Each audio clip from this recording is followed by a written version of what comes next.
Okay, so here we're going to be looking at income and substitution effects for an inferior good. And this is following up what we did before, but where we did it for normal goods.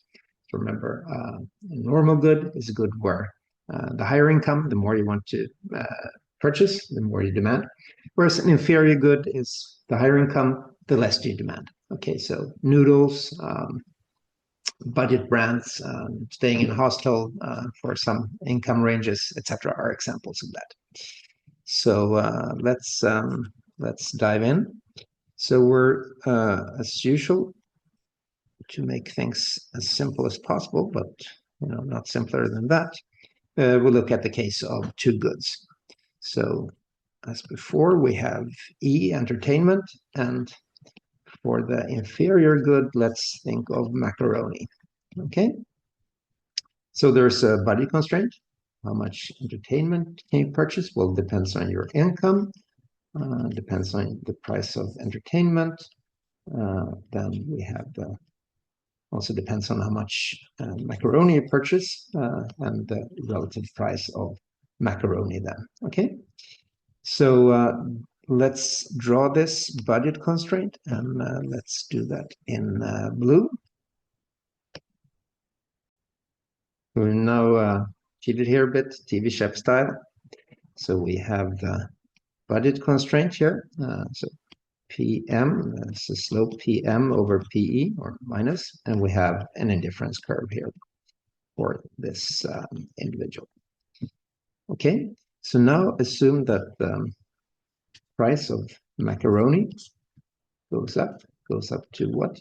PM, as in new. So this will give us a steeper budget constraint like this.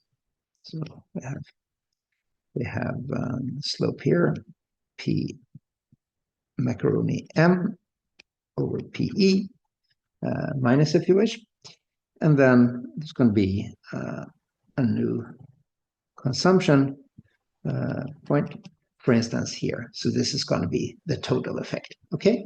And just as in the previous case, or when we looked at normal goods, we can split up this total effect into a substitution effect and an income effect, and that's what we're going to be doing now. So think first of the substitution effect.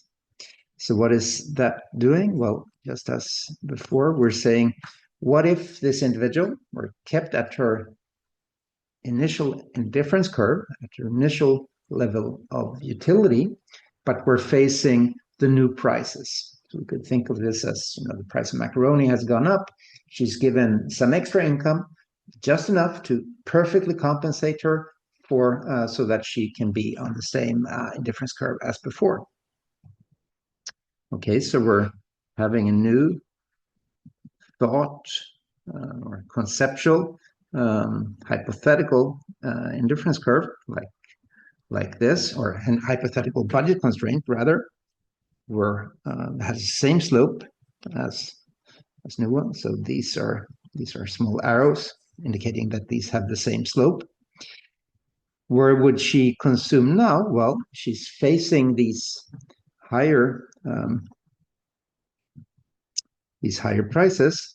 So this would be, keeping her utility fixed. There will be a new point of tangency. So this will be the substitution effect. She's substituting away.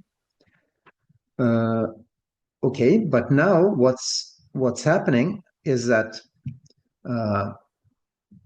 with these higher prices, it is as if she had a lower income.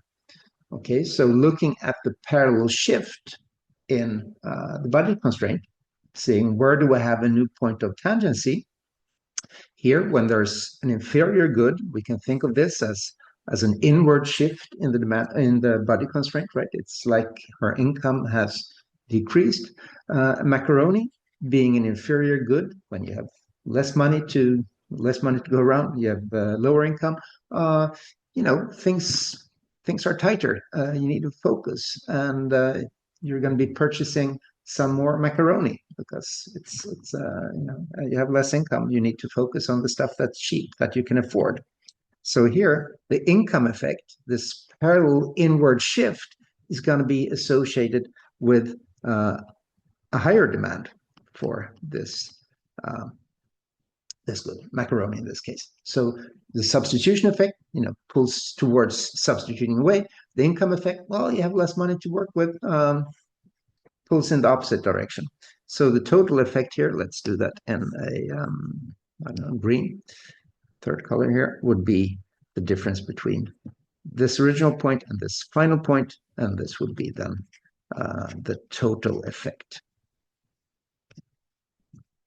Okay, and bottom line, the important thing to note is that the total effect is determined both by income effects and substitution effects. Here, income effect going in the opposite direction would tend to make the total effect low, will tend to make price or quantities relatively insensitive to demand, for instance. Okay.